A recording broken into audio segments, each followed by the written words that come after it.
Let's talk about Hitler. That'll make sense later. I'm immaculately conceived. I don't know what to do. I swear I'm not stupid. Take it or leave it. Sometimes you just want to leave it. If I gotta borrow my mom's underwear, I'm borrowing her underwear. You just, yeah. Misa likes the Jar Jar Binks. I'm not gonna edit it out. Oh no. I don't know. Like, I think it was pretty great. Just staying on the Sucks to planet. suck. Why are you saying it with a question mark? Clap, bitch. All right. 3, 2, 1. Action.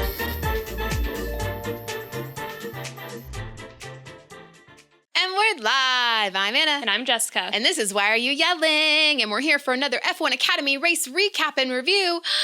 We are one of like 2 people that are, it feels like, recapping and reviewing F1 Academy. Yes. We're giving it the love that we think it deserves. We know it deserves. Yeah. I know it deserves it. So today we are going to be recapping round 3 of the 2025 F1 Academy season. It was at the Miami International Autodrome in Miami, Florida, in the US of A. USA. Yeah.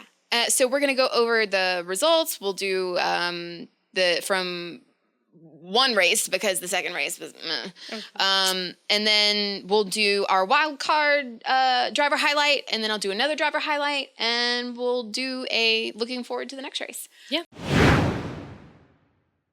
So just to give you a quick recap in case you're new here and you need a little refresher on how F1 Academy works and the way that it's structured. So F1 Academy is Formula One's all-female series. It is comparable to like the F4 series in terms of the type of car they race and the level of racing that they do. Yeah. It's built to kind of boost rising female drivers and give them a platform to get some experience behind the wheel of an F4 level car. They get some experience on these tracks, and it kind of gives them a platform to just kind of it's just a different pathway to pursue a potential career in racing. All 18 drivers in the F1 Academy are backed, which means supported by either a Formula One team or one of the series' official partners. So all 10 Formula One teams support at least one F1 Academy driver. So we've got like a McLaren back driver and a Red Bull back driver and a Red Bull Ford back driver. But I guess that's considered a sponsor. Red Bull Ford must be considered one of their sponsored cars. And then we've also got like Tommy Hilfiger sponsors one and Charlotte Tilbury sponsors another. The race weekend format, just again, in case you don't know. So each round features up to 2 free practice sessions. I think you mentioned last time that you hadn't ever seen them do more than one. Now we did this weekend. Oh, we did? Yeah, cool. We had 2. They must have had time. I wonder if it's one of those things where like depending on how the F1 race things go, if they have time, I think it was because they didn't have any testing. So Miami, so in the Shanghai and Jeddah, they got to test like for a few days beforehand. They didn't get to do that in Miami because it's a street circuit. So they gave them because a lot of the rookies had never been here before. Got it. So I think that was why. Okay, that would make sense. So each round features up to 2 free practice sessions, 1 qualifying session, and then they do 2 races, one on Saturday and one on Sunday. One of the races is a reverse grid, so the top 8 finishers, the order that they qualify in, they start in the reverse order. So if you qualified 8th, you'll start first for the reverse grid race, all the way down to if you qualified first, you'll start 8th. Yep. And then after that, the remaining 10 drivers just start in the order that they qualified in. Yep. And then you have the regular race where if you qualified first, you start first. Yep. And that's the regular order race. Everyone drives the same Tatuus F4 car with the same Auto Technica engine. So it's different from Formula One in that you get a lot more, you get a lot better picture of every driver's skill set and racing craft because the cars are all the same. They can make some changes and adjustments in setup, things like that, tire strategy, whatnot, but they're all driving the same basic car. And obviously in Formula One, everyone has different cars, different engines, everything's different. So in Formula One, the car makes a lot more difference versus in F1 Academy, it's the driver. It's not the plane, it's the pilot. That's right. Tom Cruise says in Top Gun. It's not the plane, it's the pilot. It's the pilot. And so every round of the F1 Academy series features a wild card driver. So there's one team, which team is it? High Tech. High Tech. There are 6 teams in F1 Academy. Each team has 3 drivers. So our one team, say it again. High Tech. High Tech. I immediately It's forgot okay. it. So High Tech is one of the teams. 2 of their seats, permanent race seats for the season. Their 3rd seat is reserved for a wildcard driver. So every round of the season, they will have a different driver in that seat. And basically, it's just another opportunity for, a lot of times they pick local talent. So in Shanghai, they picked a Chinese driver. In Jeddah, they picked driver from Saudi Arabia. Mm-hmm. Thank you, because I was never going to remember the country. And so I assume this round they picked a U.S. driver. Yep, they did. For the Miami race. So I like that actually a lot. Mm-hmm. Because again, you're giving local. We know how big the U.S. is, but you're giving local talent the opportunity and just a chance. It's just one chance to hop in the car, do, their one round and see what they can do. Yeah. I love that. I do too. I think it's fun. Okay. So that is our recap. Our refresher. She sped through it. I sure did. I'll remember it even better next time. Promises. Yep. All right, so before we jump into Miami, we're going to take a quick look where we stood after Jeddah. So for the championship picture, for the first time in her F1 career, Maya Weug tops the driver's standings. She scored her first win of the season and extended her podium streak to 4, which moved her ahead of Dorian Pin in the championship battle. Let's go. So Maya is killing it. And Maya races for Ferrari. Mm-hmm. Yes. And so, team battles, Campos Racing held onto their lead in the team standings, but literally just barely, with MP Motorsport just 2 points behind them. Ooh, it's a tight fight. Yeah. So, things to consider going into Miami. There wasn't any testing, so a lot of the rookies were at a disadvantage. However, but there were 2 free practice sessions to kind of make up for that, to help them get used to the track. And really, Maya, Dorian, and Chloe are still the top contenders going into the weekend, and all 3 of them had experience on the Miami track because this is their second year in F1 Academy, so they drove it last year. So last time we didn't really talk about qualifying, but I felt like it sort of goes into race 2, which we didn't get. So I'm going to talk about qualifying a little bit. Some of the highlights is just a little few notes. So basically, when they started to qualify, rain was already on the radar, and they were pushing the drivers to go, go, go. So Chloe Chambers, my girl, she said, bet. Went out there on her first lap time that she set. That ended up being the highest lap that anybody could get, because it was within the first few flying laps, rain was pouring down. So then they had to switch tires. And then people were going out there on on the wet tires. And nobody could get her time. So, she basically just set her lap time and then just went and sat in the pits. She never even put on wet tires. She was just like, I did the thing.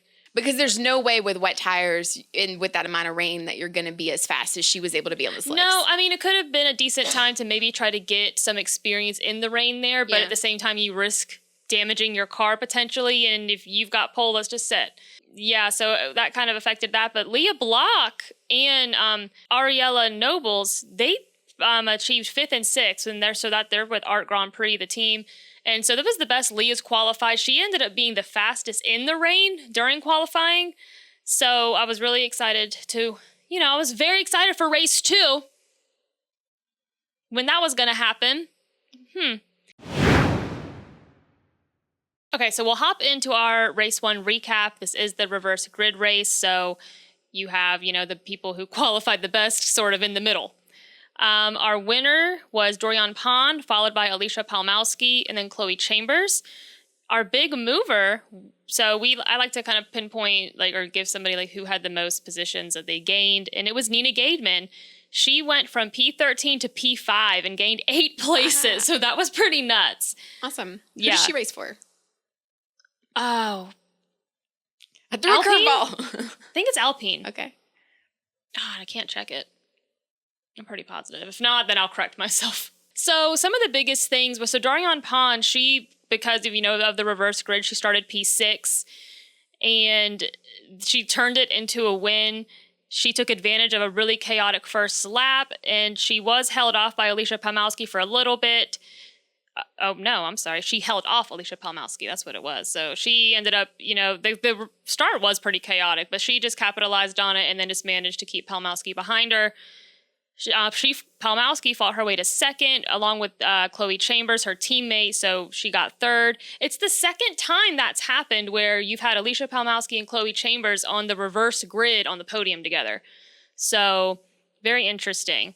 And then Nina Gaidman moved up to 5th after Leah Block received a 5-second penalty for leaving the track and gaining an advantage over Tina Hausman, dropping her from P5 to P10, which is infuriating to me because I'm like, who has Leah Block's voodoo doll and who keeps messing with it? Stop. Leave her alone. Because I'm like, girl was P5. So very frustrating. So now we'll hop into our race 2 recap, except we can't because there was not a race 2. So what happened was it rained really bad, and it just kept raining really bad. And I didn't know that. So we turned on after the Formula 1 race. I'm like, let's finally watch this. And I was excited. I'm like, yo, you can finally watch this race with me. And then for 30 minutes, we watched the rain pour and no race happened. Yep.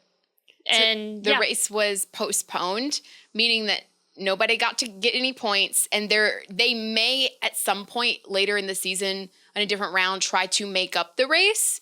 But there's no guarantee that will happen because a similar situation happened last season. And they were, I believe, able to make up the race, but there's no guarantee that will happen. I hope they don't because, they did give Chloe Chambers 2 points for getting pole position. And since the grid had already been set, I don't think it's fair to have that race somewhere else because I love Chloe, but she didn't qualify first at a different track. She qualified first in Miami. So we'll just see what happens. But that's pretty much race 2 didn't happen, and they gave Chloe 2 points and said, sorry. So we found out after recording this that F1 Academy has decided to make up the race in Miami. So F1 Academy has confirmed that a third race will be added to the schedule for round 4 of the 2025 season in Montreal, and this is going to be the makeup race that they had to postpone in Miami. The amended schedule will see free practice and qualifying take place on Friday. 2 races will follow on Saturday, with the third and final race taking place on Sunday. The grid for race 1 will be established using the final starting grid for race 2 in Miami. The wildcard driver for round 4 will be permitted to start the race from the back of the grid. The top 10 classified drivers will receive 25, 18, 15, 12, 10, 8, 6, 4, 2, and 1 point respectively. So we are getting our makeup race, thank Lord. So moving on to our wildcard driver highlights. So High Tech TGR joined F1 Academy this year, and they will operate the wildcard entry at all 7 rounds. So the wildcard entry for this round was Ava Dobson. She was supported by Morgan Stanley? Yeah, that was a brand. Morgan Stanley. Mm-hmm. What? They're like some financial brand. Yeah. They're a new sponsor. I don't know that they're supposed to be doing stuff in the paddock and with like hospitality and things like that. So supporting everything. So they're new. Okay. Welcome on board, Morgan Stanley. Yeah. So Morgan Stanley is supporting her. And she's 16. Mm-hmm. And she did race in a Morgan Stanley branded livery and race suit in the number 90 Morgan Stanley car. Morgan Stanley. So the wild card entries get other independent sponsors? Yeah. Oh, okay. Yeah. I mean, really, all of them do, I guess. Maybe not every time. She, I think, has some experience, so that might have been why she could have like a heavier sponsor. I mean, if you're bringing in the money and they want to pay for it. I was trying to think of if the other two did, and I can't quite recall, actually. I don't remember them being like, decked out. Yeah, exactly. When I saw her picture, I was like, oh, look at her. I mean, it would make sense, though, for, like, a U.S. driver to have a bigger backing, like a sponsor that would be willing to pay for that kind of money to be on her car and livery and stuff like that. But she has a history, though, too, so... So she hails from Milwaukee, which that's Wisconsin. Milwaukee, Wisconsin. It sounds like it could be from there. It sounds right. I'm not good at Milwaukee. maps. If you're new here, I don't do maps good. So she is from Milwaukee. She started open wheel racing in 2023 in the Formula 4 U.S. Championship, receiving the Parella Motorsports Holdings Powering Diversity Scholarship. Cool. She also raced in USF Juniors and USF 2000. She made her European debut in 2024 with 2 rounds in the GB4 Championship, which is Great Britain, right? Yeah, it's Formula 4, Great Britain Formula 4, yeah. Okay. And she is competing in a full 2025 season. And she scored points in the first 2 rounds at Donington Park and Silverstone. Yeah, she's doing pretty good. Is it Silverstone or Silverstone? I think we say Silverstone. Okay, because we're American. Yeah. I mean, yeah. I think they say Silverstone. You say it how you want. We've been here. Okay. So her performance during the race in Miami, just the race one was the only one we got to do. She climbed her way up slowly. In free practice 1, she finished 17th. In free practice 2, she was 16th. She qualified 15th. And in race 1, she finished 13th. She was just slowly climbing that ladder. Yep, slow improvements. Yeah. All right, so we will hop into our standings update. So the top 5 drivers, we have Maya Weug with 64 points, Dorian Pin with 63 points, Chloe Chambers with 55 points, Alicia Palmowski with 44 points, and Alba Larson with 28 points. The team standings are Campos Racing with 108 points, MP Motorsports with 94 points, and Prima Racing with 88. So those are our top 3 team standings. Woohoo! And now for our regular driver spotlight. So each episode will, in addition to highlighting the wildcard driver, we're also picking a regular, like full-time driver and giving them a little attention, a little bit. So this week's spotlight is on Alicia Palmowski, who is racing for Campos Racing, and she is supported by Red Bull. Yes. So she began her racing journey in karting in 2018, achieving early success. She secured the junior vice champion title in the Daniel Ricciardo series in both 2020 and 2021. Which, speaking of Daniel Ricciardo, his clothing brand, Enchante, is providing they're coming on as a sponsor and creating the uniform, like the racing suits for one of the teams, right? Or one of the drivers. Yeah, it was for F1 Academy. I think it's Racing Bulls. I think it was like basically V-Carb. I think. Mm-hmm. I thought were they doing the suits or were they just doing the off-track apparel for them or something? I thought I read somewhere they were doing the suits. I could be mistaken though. But either way, they're involved. Yeah. So love that for him and his brand, like supporting our girls here. I love that. I was happy. I was excited to see. I was like, oh, Danny Rick. So back to Alicia Palmowski. She made the transition from karting into cars in 2022 and achieved 10 podiums in the Ginetta Junior Championship in 2023. She was selected as a BRDC Rising Star in 2024 and had a standout season in her first single-seater year with 3 wins, 2 pole positions, and 11 podiums, the most in the field, finishing vice champion in the GB4 Championship. That's pretty insane. Yeah, actually. That's really good. Yeah. That was her first single-seater year. Yeah. Wow. Yeah, Go you. She's done really well. She made a strong debut in F1 Academy as the wildcard entry in the 2024 Lusail round, qualifying 6th and 4th and finishing P5 in race 1. That's nice. So far in 2025, she has scored points in every single race. She has consistently excelled in reverse grid races, securing podium finishes in every such race to date. Notably, she achieved her first ever F1 Academy victory in race 1 at Shanghai. Yeah. Look at her go. You go, Alicia. She's doing really well. She was somebody who, whenever I watch, they do like the grid walk sometimes, like F1 Academy, they kind of push out content after the race, and it's like kind of higher quality documentary style stuff. And so she was on the grid talking about how her experience was with like Formula 4 cars, but like not the Formula 4 car they're in now in F1 Academy. And I'm like, she's doing like really well to be still kind of relatively new to single-seater stuff and then to be a rookie. So, yeah, she's aggressive. Mm-hmm. But as she should be as a Red Bull driver. Yeah. So. All right, guys. So looking ahead, the next F1 Academy race is a few weeks away. So it's going to be round 4 in Montreal, Canada. And that round kicks off on June 13th. That'll be before like the long summer break, right?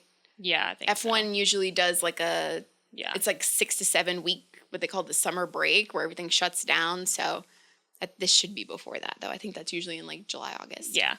So that is when we will see our girls again. And to be honest, nothing's really changed for me when it comes to the championship watch. I still think we got to keep our eyes on Chloe Chambers and Maya and Dorian. I think that those 3 are the ones to watch. I think that It's a shame we didn't get to see them battle in Miami because that would have been really fun. But hopefully they make up for it in Montreal. It rained in Canada last year. Yeah. Let's hope it does not. Or maybe it should. A little rain is okay. A little rain makes it spicy. It makes it interesting. Yeah, just enough to where they can still race. Not enough to where they have to sit in their cars and then we see them with their umbrellas in their cars sitting and waiting their turn and then they go, never mind. So that with that being said, please don't forget that the F1, the Academy documentary comes out on Netflix on May 28th. So we'll get to watch that and give you our opinions when we bring you our next F1 Academy episode. I'm excited for that.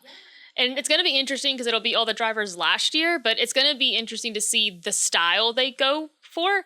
I really enjoyed the seat. The Kimi Antonelli documentary. We talked about it in our F1 review. It's a documentary about Kimi Antonelli joining Mercedes, essentially. But I really enjoyed that style more than not hating on Drive to Survive. It's just, Drive to Survive, it is what it is. It's just different. It's a very over-dramatized version of what we're watching. And sometimes, I'm like, you didn't have to make up that narrative. We had plenty of drama. You could have just talked about that. But I'm not a hater. I'm just a critiquer. But anyway, I'm excited to see the style of the documentary. I hope it doesn't over-dramatize things. I would like to learn more. I want to learn how they train. I want to learn, who they are, what got them into racing, what they're struggling with, what they're good at. I hope it's an actual documentary and not so much like a reality show. So we'll see. But yeah, don't forget, May 28th. Anyway, guys, that's Miami. And we will talk to you next time. That's it. Bye. Bye.